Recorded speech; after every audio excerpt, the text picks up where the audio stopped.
ನಮಸ್ಕಾರ ಸ್ನೇಹಿತರೆ, ನನ್ನ ಚಾನಲ್ಗೆ ಸ್ವಾಗತ. ಪಯಣ ವಿತ್ ಪ್ರಭಾಕರ್. ಬನ್ನಿ ಸ್ನೇಹಿತರೆ, ಈ ದಿನ ಧರ್ಮಸ್ಥಳ ಮಂಜುನಾಥೇಶ್ವರ ಸ್ವಾಮಿಯ ದರ್ಶನ ಮಾಡೋಣ ಮತ್ತು ಕಾರ್ತಿಕ ಮಾಸದಲ್ಲಿ ಲಕ್ಷ ದೀಪೋತ್ಸವ ಮತ್ತು ಜಾತ್ರೆ ಯಾವ ರೀತಿ ಇರುತ್ತೆ ಅಂತ ಹೇಳ್ಬಿಟ್ಟು ನಿಮಗೆ ತೋರಿಸ್ಕೊಡ್ತೀನಿ. ಬನ್ನಿ ನೋಡೋಣ.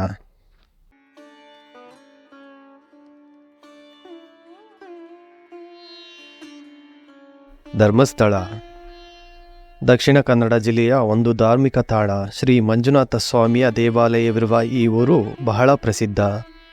ಈ ಸ್ಥಳದಲ್ಲಿ ಶ್ರವಣ ಬೆಳಗೊಳ್ಳದಂತೆ ಬಾಹುಬಲಿಯ ಪ್ರತಿಮೆ ಕೂಡ ಇದೆ.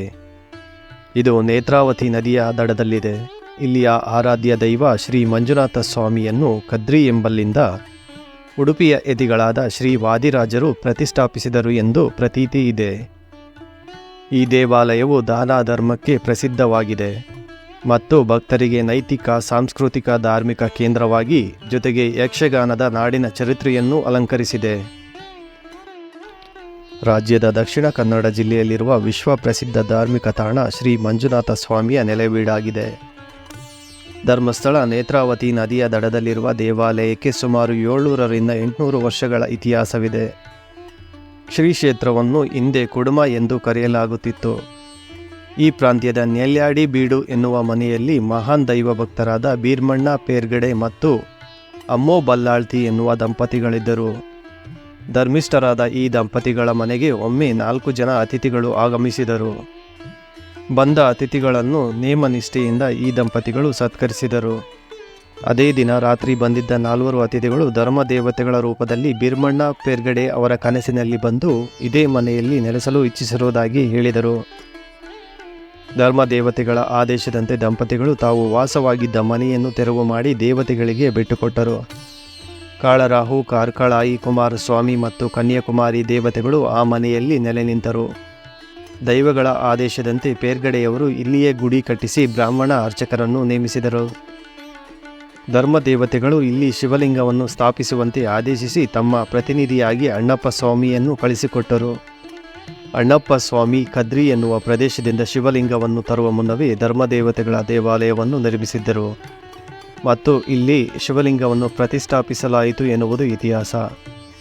ಕ್ಷೇತ್ರದ ರಕ್ಷಣೆಗೆ ಧರ್ಮದೇವತೆಗಳು ಅಣ್ಣಪ್ಪನನ್ನು ನೇಮಿಸಿದರು. ಹಾಗಾಗಿ ಇಲ್ಲಿ ಅಣ್ಣಪ್ಪ, ಪಂಜುರ್ಲಿ ಅಣ್ಣಪ್ಪ, ಶಕ್ತಿ ಅಪರಿಮಿತ ಎನ್ನಲಾಗಿದೆ. ಧರ್ಮದೇವತೆಗಳು ನಿರ್ಮಿಸಿದ್ದ ದೇವಾಲಯವಾದ್ದರಿಂದ ಕ್ಷೇತ್ರಕ್ಕೆ ಧರ್ಮಸ್ಥಳವೆಂದು ಹೆಸರಾಯಿತು. ಈ ಕ್ಷೇತ್ರದಲ್ಲಿ ದೈನಂದಿನ ಪೂಜೆ, ಅನ್ನ ಸಂತರ್ಪಣೆ, ಧಾರ್ಮಿಕ ವಿಧಿವಿಧಾನಗಳಲ್ಲಿ ಸ್ವಲ್ಪ ಲೋಪದೋಷಗಳು ಕಂಡುಬಂದರೂ ಸಹ ಧರ್ಮಾಧಿಕಾರಿಗಳಿಗೆ ಅಣ್ಣಪ್ಪ ಕನಸಿನಲ್ಲಿ ಬಂದು ಎಚ್ಚರಿಸುತ್ತಾನೆ ಎನ್ನುವ ಮಾತು ಈಗಲೂ ಚಾಲ್ತಿಯಲ್ಲಿದೆ. ಉಡುಪಿಯ ಶ್ರೀ ವಾದಿರಾಜ ತೀರ್ಥರು ಇಲ್ಲಿಗೆ ಬಂದು ಶಿವನಿಗೆ ಪೂಜೆ ಸಲ್ಲಿಸುತ್ತಿದ್ದರೆನ್ನುವುದು ಇತಿಹಾಸ. ಹೆಗ್ಗಡೆ ಕುಟುಂಬದ ಸುಮಾರು 20 ತಲೆಮಾರಿನವರು ಕ್ಷೇತ್ರಕ್ಕಾಗಿ ತಮ್ಮನ್ನು ಮುಡಿಪಾಗಿ ಇಟ್ಟುಕೊಂಡಿದ್ದಾರೆ. 1918ರಲ್ಲಿ ಶ್ರೀ ಮಂಜಯ್ಯ ಹೆಗ್ಗಡೆಯವರು ಕ್ಷೇತ್ರದ ಧರ್ಮಾಧಿಕಾರಿಯಾಗಿ ಸುಮಾರು 37 ವರ್ಷಗಳ ಸೇವೆ ಸಲ್ಲಿಸಿದರು. ಆನಂತರ ಶ್ರೀ ರತ್ನವರ್ಮ ಹೆಗ್ಗಡೆಯವರು ಸುಮಾರು 13 ವರ್ಷಗಳ ಸೇವೆ ಸಲ್ಲಿಸಿದರು. ತನ್ನ 20ನೇ ವಯಸ್ಸಿನಿಂದಲೇ, ಅಂದರೆ 1968ರಿಂದ ಡಾಕ್ಟರ್ ವೀರೇಂದ್ರ ಹೆಗ್ಗಡೆಯವರು ಈ ಕ್ಷೇತ್ರದ ಜವಾಬ್ದಾರಿಯನ್ನು ವಹಿಸಿಕೊಂಡಿದ್ದಾರೆ. ಕಾರ್ತಿಕ ಮಾಸದಲ್ಲಿ ಲಕ್ಷ ದೀಪೋತ್ಸವ, ಚೈತ್ರಾದ್ರಿ ಮಾಸದಲ್ಲಿ ಅಣ್ಣಪ್ಪ ದೈವಗಳ ನೇಮೋತ್ಸವ, ಮಹಾರಥೋತ್ಸವ, ಮಾಘ ಮಾಸದಲ್ಲಿ ಮಹಾಶಿವರಾತ್ರಿ ಮುಂತಾದ ಉತ್ಸವಗಳು ನಡೆಯುತ್ತವೆ. ಈ ಕ್ಷೇತ್ರಕ್ಕೆ ಬರುವ ಭಕ್ತಾದಿಗಳು ದೇವಾಲಯವನ್ನು ಪ್ರವೇಶಿಸಬೇಕಾದರೆ ಪುರುಷರು ಕಡ್ಡಾಯವಾಗಿ ಅಂಗಿ ಮತ್ತು ಬನಿಯನ್ ತೆಗೆದು ಗುಡಿ ಪ್ರವೇಶಿಸಬೇಕು. ಮಹಿಳಾ ಭಕ್ತಾದಿಗಳು ಪ್ಯಾಂಟ್ ಅಥವಾ ನೈಟಿ ಹಾಕಿಕೊಂಡು ಬಂದರೆ ದೇವಸ್ಥಾನದ ಒಳಗಡೆ ಪ್ರವೇಶವಿಲ್ಲ ಮತ್ತು 2 ವರ್ಷದ ಒಳಗಿನ ಮಕ್ಕಳಿಗೆ ದೇವಾಲಯದ ಆವರಣದಲ್ಲಿ ಪ್ರವೇಶವಿಲ್ಲ. ಈ ಕ್ಷೇತ್ರಕ್ಕೆ ಬಂದ ಯಾತ್ರಾರ್ಥಿಗಳಿಗೆ ಉಚಿತ ಭೋಜನ ವ್ಯವಸ್ಥೆ ಇದೆ. ದೇವರ ದರ್ಶನಕ್ಕೆ ಬಂದವರು ಪ್ರಸಾದ ಸ್ವೀಕರಿಸಿ ಹೋಗುವುದು ಪದ್ಧತಿ. ಮಾತುಬೀಡ ಮಂಜುನಾಥ ಸ್ವಾಮಿಯ ಹೆಸರಿನಲ್ಲಿ ಆಣೆ ಪ್ರಮಾಣ ಮಾಡಿ ತಪ್ಪಾಗಿ ನಡೆದುಕೊಂಡರೆ ಮಂಜುನಾಥನು ಮೆಚ್ಚನು ಎನ್ನುವುದು ಈ ನಾಡಿಗೆ ತಿಳಿದಿರುವ ವಿಚಾರ.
ಅಣ್ಣಪ್ಪ ಸ್ವಾಮಿ ಬೆಟ್ಟ.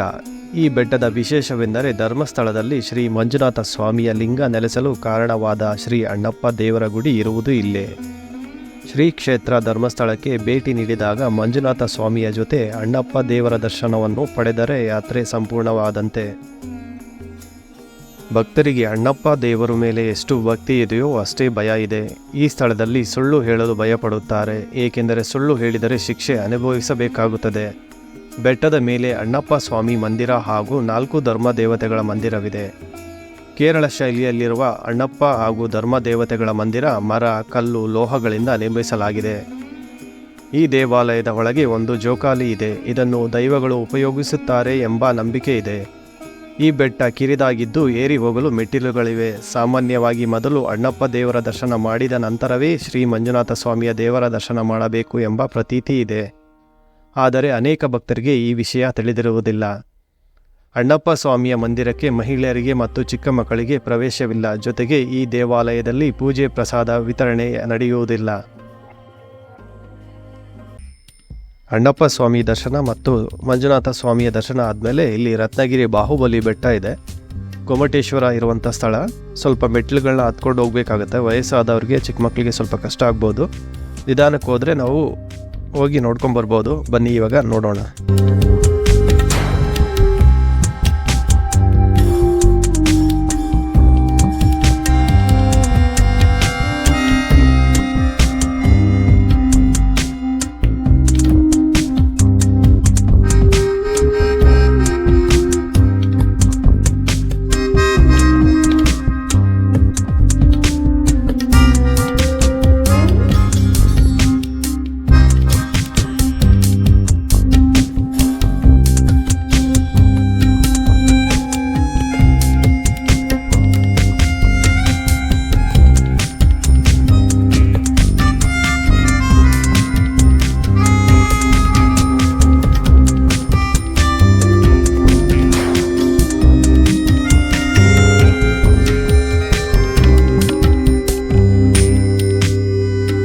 ಅಕ್ಷಯ ದೀಪೋತ್ಸವದ ಪ್ರಯುಕ್ತ ಪ್ರತಿ ವರ್ಷದಂತೆ ಈ ವರ್ಷ ಕೂಡ ದೀಪದ ಅಲಂಕಾರ ಕಂಗೊಳಿಸ್ತಾ ಇದೆ. ಬನ್ನಿ ಯಾವ ರೀತಿ ಇದೆ ಅಂತ ಹೇಳ್ಬಿಟ್ಟು ನೋಡೋಣ. ಯಾವ್ಯಾವ ಕಾರ್ಯಕ್ರಮಗಳು ನಡೀತಾ ಇದೆ ಅಂತ ಹೇಳ್ಬಿಟ್ಟು ನಿಮಗೆ ತೋರಿಸ್ಕೊಡ್ತೇನೆ. ಬನ್ನಿ.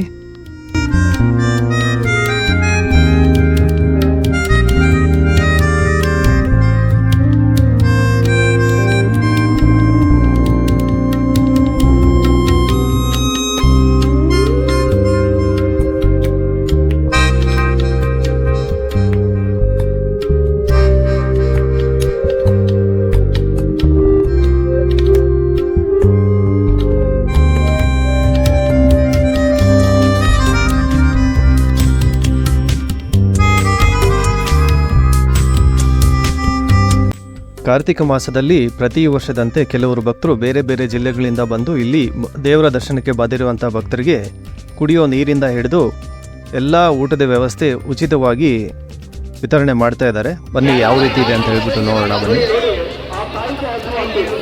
ಯಾವ ಊರು ಸರ್ ನಿಮ್ಮದು? ಹೊಸಕೋಟೆ.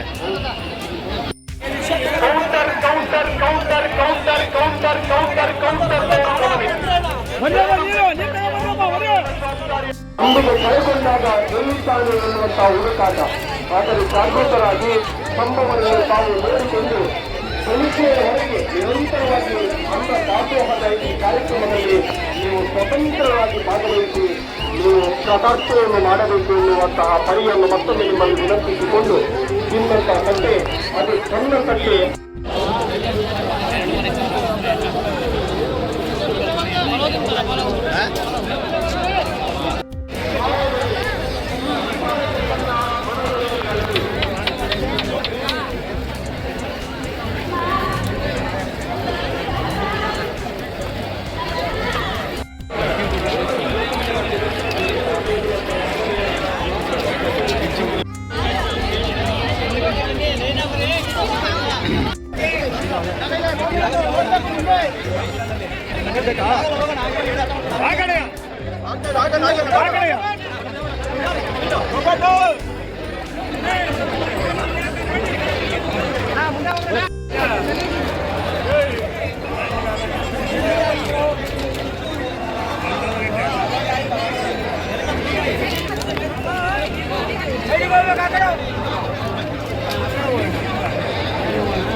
ನೀರು ಅಜ್ಜಿ ನೀರು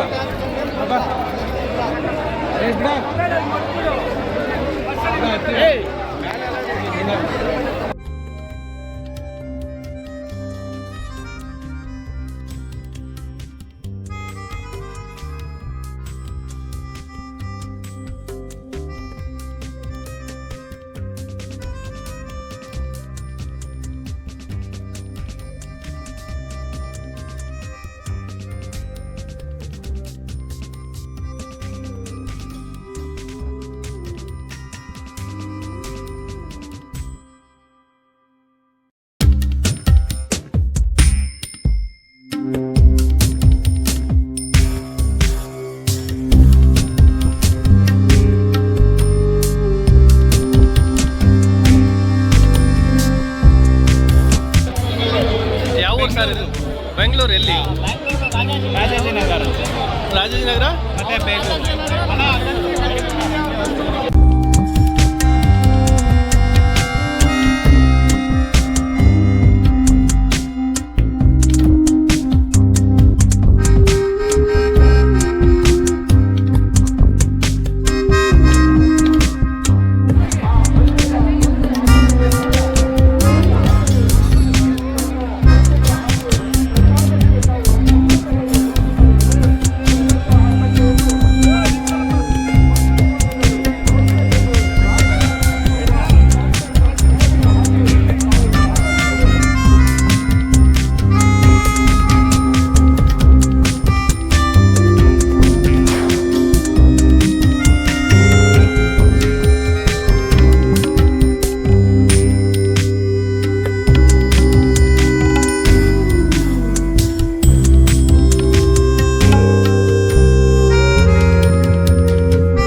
ಸ್ನೇಹಿತರೆ, ಈ ವಿಡಿಯೋ ನಿಮಗೆ ಇಷ್ಟವಾದಲ್ಲಿ ಲೈಕ್ ಮಾಡಿ, ಚಾನಲನ್ನು ಸಬ್ಸ್ಕ್ರೈಬ್ ಮಾಡಿ ಮತ್ತು ಬೆಲ್ ಬಟನ್ ಒತ್ತಲು ಮರೆಯದಿರಿ.